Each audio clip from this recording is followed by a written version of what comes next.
Morning thoughts, morning thoughts, morning thoughts. Welcome to SouFLoTV again, everybody. It's your host with the most. Let me start out by saying big up to all the people going out to work, all the people coming in from work. Extra special shout out to my people that work two jobs, whether it's night shift and a day shift or a two job here. You know how you do your thing. Shout out to my retirees, my entrepreneurs. Shout out to my clean-hearted, positive-minded people who wish good for others as well as for themselves. You know what? Somebody said, SouFlo, you know who you're forgetting? You're forgetting those of us who have been laid off or are redundant or are looking for employment but are just not being successful.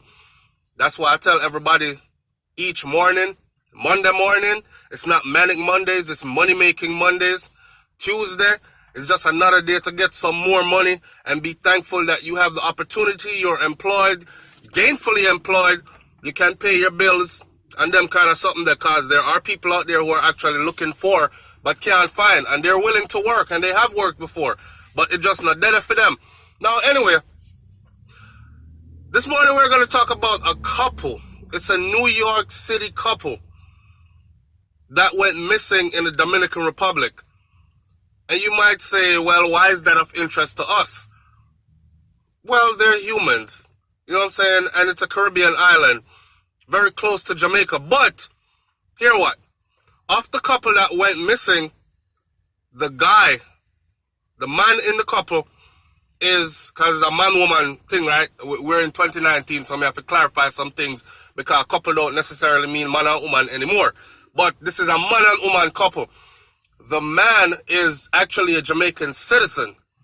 Now I've read, trying to put my story together, I've read 4 different news articles concerning this couple.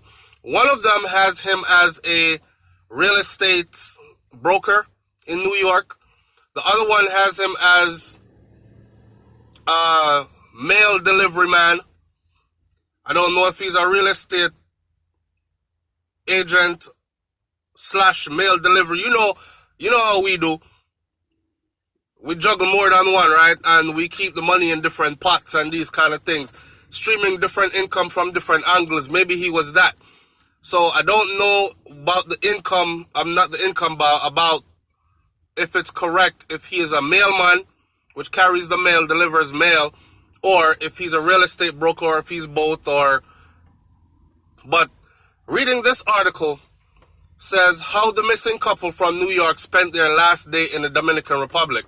So this is way up to speed now. So basically, they've been missing for 2 weeks. Now, you know what we say. If you're missing in the Caribbean for 5 days, 4 days, either you're gone at somebody's yard and don't want to be found, or your family could probably start planning some kind of funeral or something, because that's probably the end of you. You know what I mean? So they've been missing for about 2 weeks now. And this is how they spent their last day and how things played out for them. Listen keenly. I hope that they're found. So it goes like this. CNN, Cheryl Freeman shared just a day of vacation bliss in the Dominican Republic with Orlando Moore, which is his name, and he's a Jamaican citizen, and Portia Ravenelli, which is his girlfriend. Orlando is believed 43 years old and Portia is 32. Anyways, but her memories could help determine the whereabouts of the missing couple, and this is why it's important. Moore and Ravenelli were supposed to return to New York from the Dominican Republic on March 27th. Moore's half-sister said, but Moore's family has not heard from him since he left for the Dominican Republic on March 23rd from Newark Liberty International Airport. Lachey Turner said, this is his sister. The couple also left a car at the airport. I do this all the time. If I'm flying out, I drive myself to the airport, I park my car in the underground parking, I pay for parking, and I'm back in 7, 8, 10, 12 days, however long I'm gone. And you just pay your parking fee and drive on about your business, right? So this was obviously someone with the intentions of coming back. their vehicle is parked at the airport. But Moore's family has not heard from him since he left for the Dominican Republic on March 23rd. Police on the island of the Dominican Republic have not publicly confirmed the identities of the missing couple. Manuel Mateo, the captain of the Dominican Republic's National Police, said that the agency is investigating the disappearance of a couple from New York.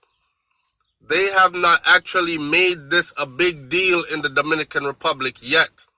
I want you to know that I am aware that there's a lot of racism in the Dominican Republic as well. So let me continue reading for a second, then I'll hit on that. So they have not made this the identities of the two missing people. Investigators are meeting Monday, which was yesterday, to gather details to release to the public. National Police spokesman Colonel Frank Felix Duran Mejia told CNN News. It is not clear when the information will be released, they said. Now, in other words, these people have been missing for 2 weeks, and they're just now getting together to gather information to release to the public. If you've seen these two, here is their identity. There are two people from New York. All that important stuff, that is, y'all watch the first 48, all that important stuff that is pertinent information to be released to the public within the first 48 hours of notice given of their disappearance. 2 weeks later, they're just getting together to gather information.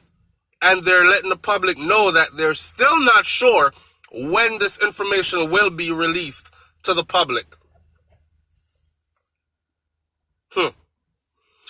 I wonder if it was a white couple from the U.S. that went missing in the Dominican Republic, if there would be a whole lot more noise being made about this couple.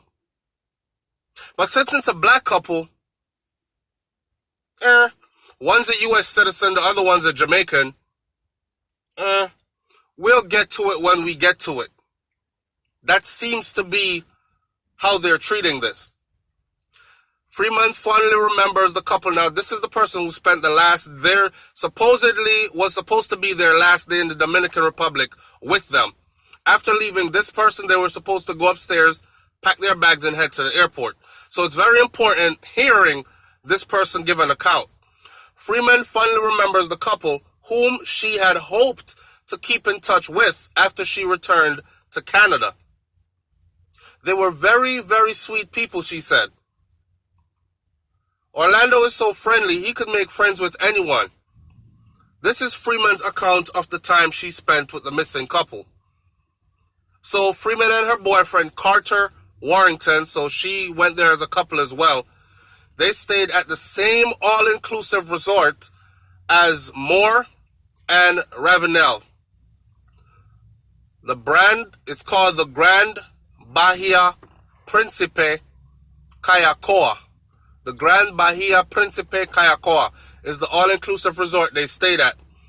On the morning of March 25th, the two couples met on a cart ride from their villas to the breakfast buffet, Freeman said.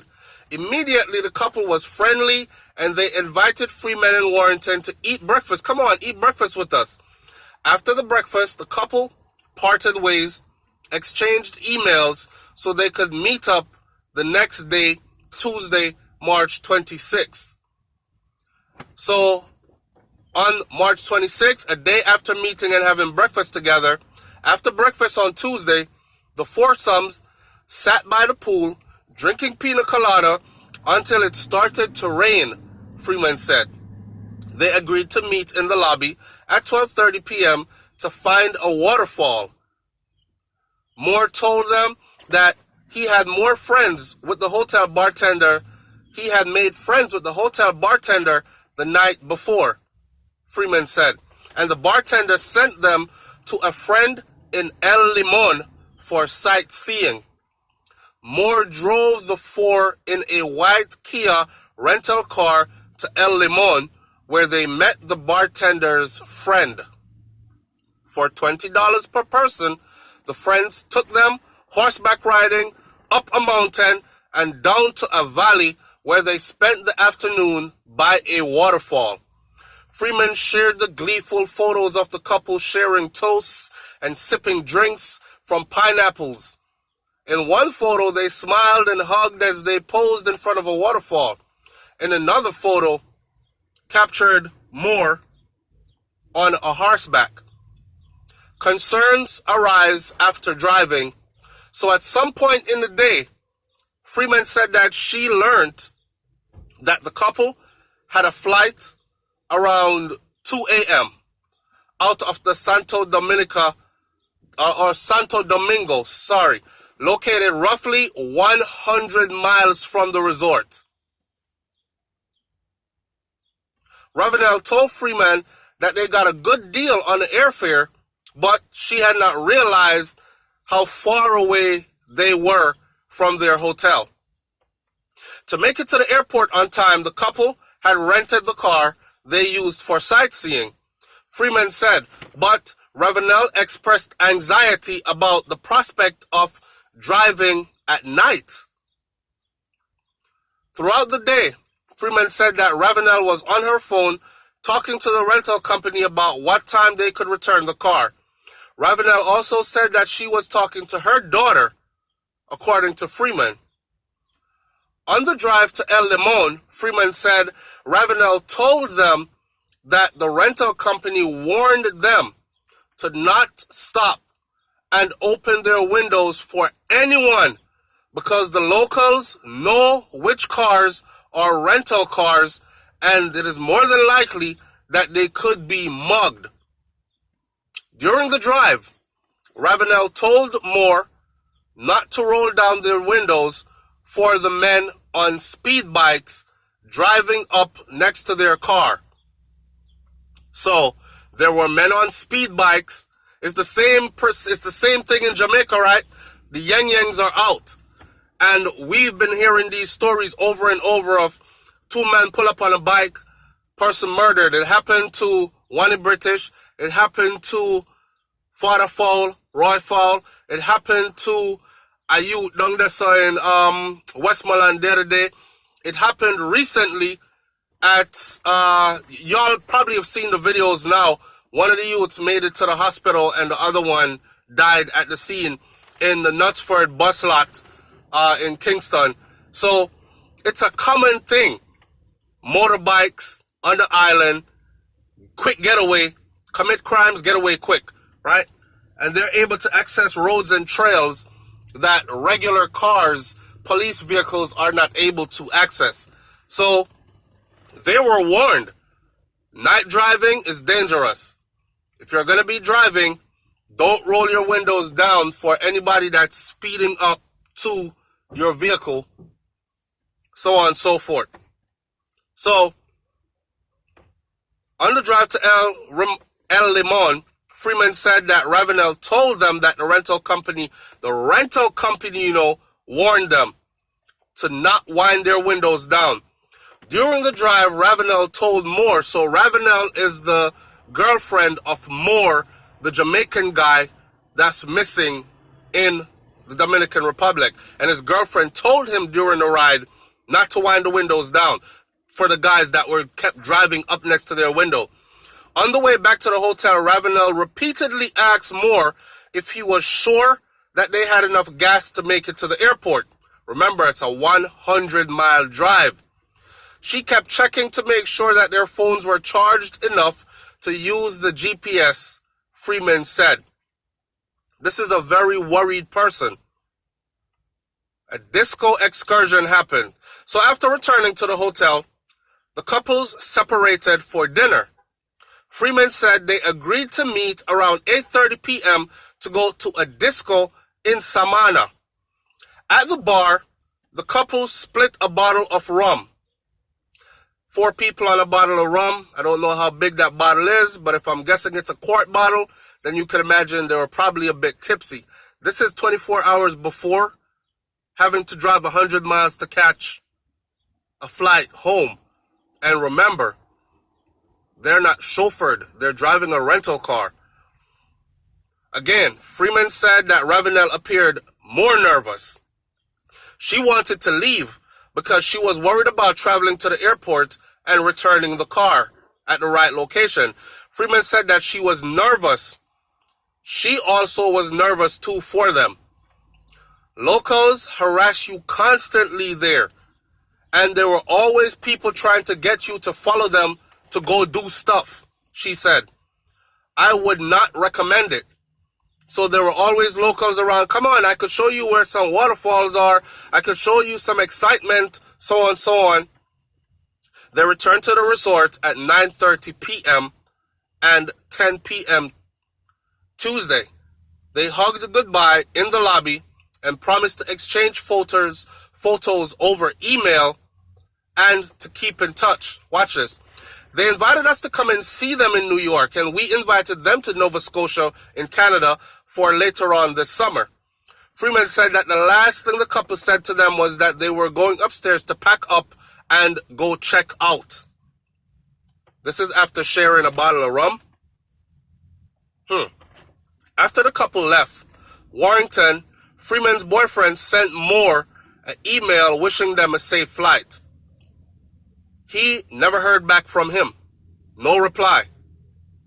Freeman said she did not realize that the couple had gone missing until she returned to Halifax on March 31st and discovered several emails from Ravenel's family. If they had just met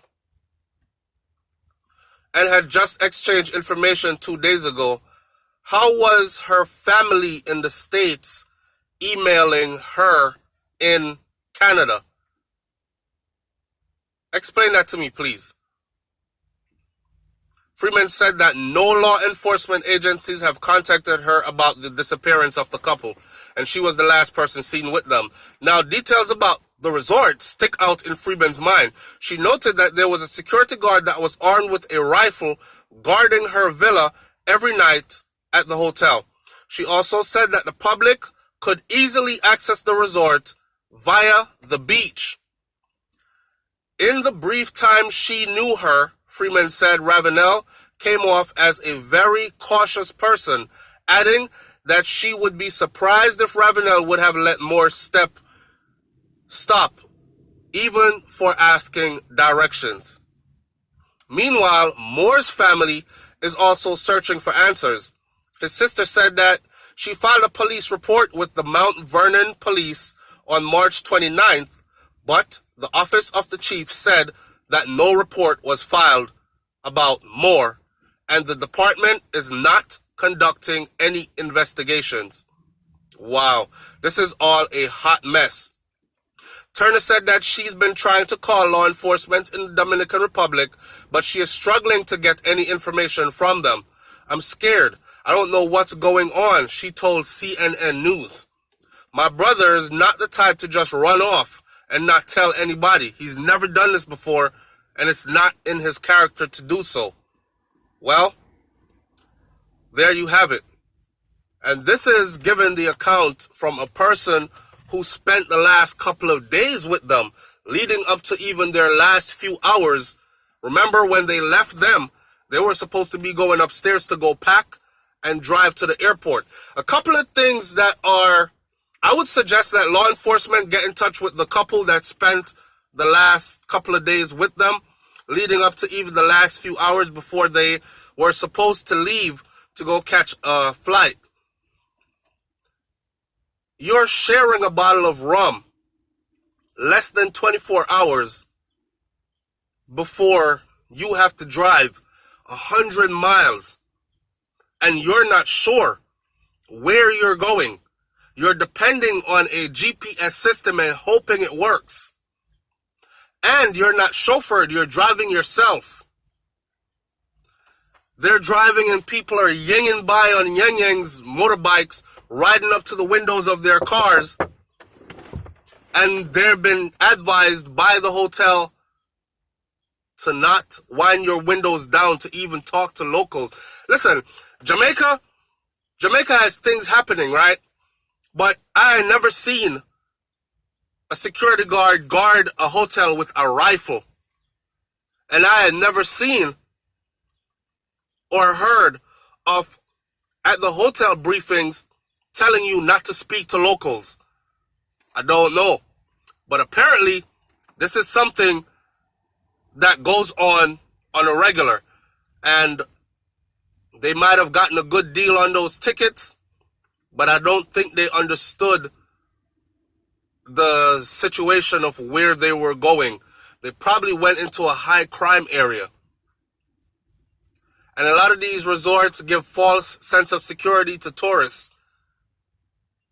Yes, you will be under guard 24/7 by armed guards all night long, this and that. But they're not telling you that the back part of your resort backs up to a beach and it's easily accessible because anybody can walk on the beach. All the locals walk right up into the hotel.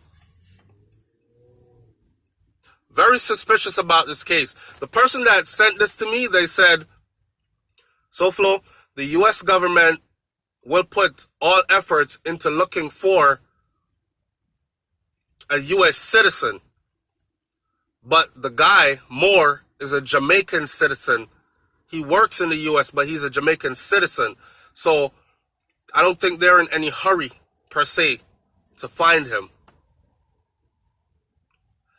Let me close the video by saying, be very careful wherever you go, whatever country you're in. Whether it's Jamaica, Dominican Republic, Haiti, Trinidad, Tobago, any Caribbean island, USA, Canada, anywhere you're visiting and you don't know the layout of the area, there are people, predatory people there that are able to tell that you're not from there and you might become a victim if you're not dotting your I's and crossing your T's, right? So in all this, we take a lesson from it for ourselves, but we close out by saying we hope that they're found alive and well. But after 2 weeks, one person said, I hope they're being held against their will, but they will make an escape. Or I hope whoever kidnapped them lets them go without harming them. I'm very doubtful. Over 2 weeks missing in the Dominican Republic, the outcome is not going to be good. That's my prognosis. Leave your comment in the comment section below. Tell me what you think about this one. And while you're at it, have a progressive, productive, upful day. It's SouFLoTV, man. Like, comment, share, subscribe. I'm out. Peace.